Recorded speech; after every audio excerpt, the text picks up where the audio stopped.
I'll have to find it later. Fellow Toastmasters, welcome guests. For this project, prepare, rehearse, and deliver a 5 to 7 minute speech of goodwill for Toastmasters International. Your speech should consist of information on the subject of public speaking, such as tips on how to prepare, conquering jittery nerves, a discussion of history-making speech, or showing how good communications is important in business, yada, yada, yada, yada, yada, yada, yada. I suppose in a bowl of vanilla ice cream kind of way, that's really, really good advice. But I don't want you guys to have a bowl of vanilla ice cream tonight. I want you to have the Godiva Belgian chocolate with raspberry ganache. There's a little bit of difference there. I want to talk to you about not just conquering your fears or learning how to speak in front of people. I want to talk to you about finding your voice. Some of you are in this club to do 10 speeches, get a pen and a certificate. Some of you are here legitimately to try to learn how to communicate better, whether it's at home or in your job, or to just conquer that fear of speaking in front of other people. But some of you here have something to say. Some of you here maybe want to change the world. And those of you are the ones that I'm really going to talk to. What I'm going to do is to give you my 3 tips for communicating with power, for delivering a passionate speech. These are based on my experience and on my observations of other great speeches that I have seen. And these 3 tips start with the first one, which is lower barriers with empathy.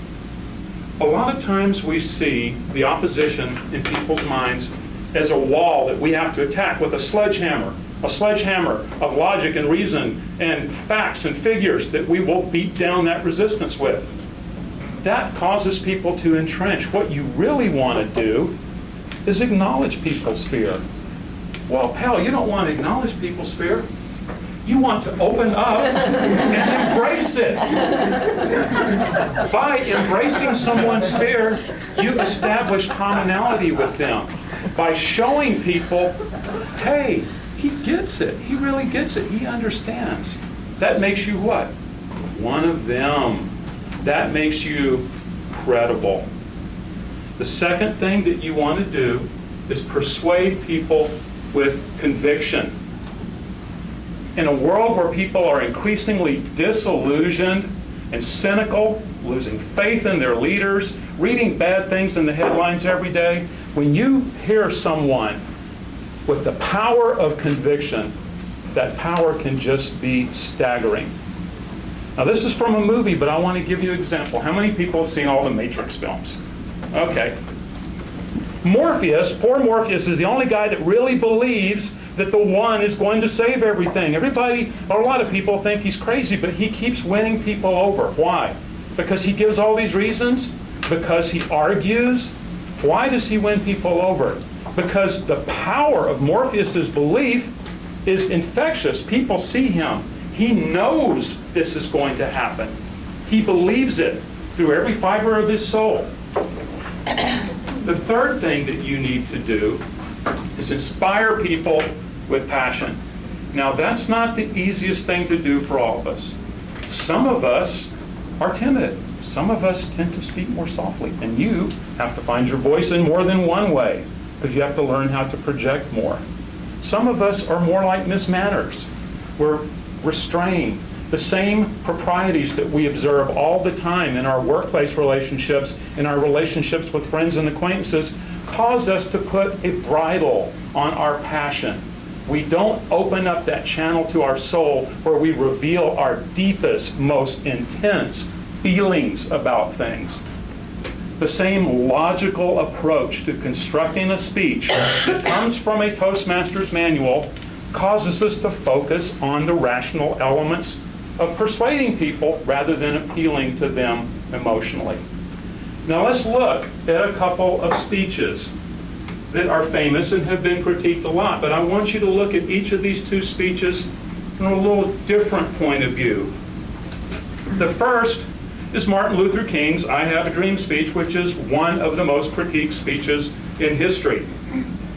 But what Martin did to make his conviction and the power of his passion so effective was to talk for 12 minutes about all the bad stuff being handed down to black Americans. Just listen to one example. People really don't pay attention to this. You more often read or hear the recordings of what? The last 5 minutes of the speech, where I have been to the mountaintop. Of course. But how did he build that credibility? By saying things like, in a sense, we have come to our nation's capital to cash a check. When the architects of our republic wrote the magnificent words of the Constitution and the Declaration of Independence, they were signing a promissory note to which every American was to fall heir. This note was a promise that all men, yes, black men as well as white men, would be guaranteed the unalienable rights of life, liberty, and the pursuit of happiness. It's obvious today that America has defaulted on this promissory note, insofar as persons of color are concerned. Martin wasn't just saying, I understand how you feel. Martin was saying, damn right, I'm mad too. Winston Churchill, June 1940, one of the darkest hours of British history. They had just suffered a calamitous defeat in northern France at Dunkirk. They stranded, left behind hundreds of thousands of French and English soldiers and millions of dollars worth of equipment and arms that the Nazis captured.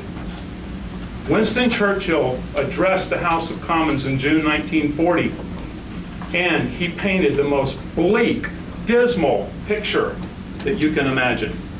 He talked about how the very survival of the British Empire was at stake. The dark road ahead, the sacrifice, the toil.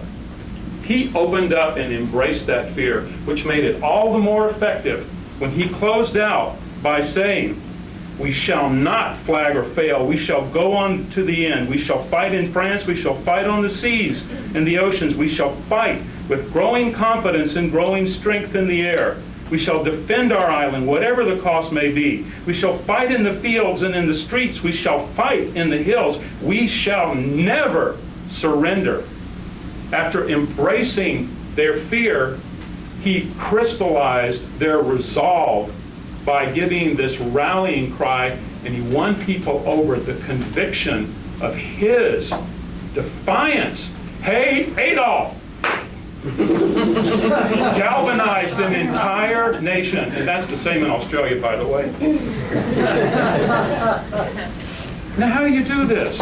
We all obviously don't feel as strongly and passionately about things as others. But if you've got something to say and you want to change the world, start out by changing minds. You change the world by first changing minds. So when you sit down and prepare your speech, just ask yourself a few simple questions.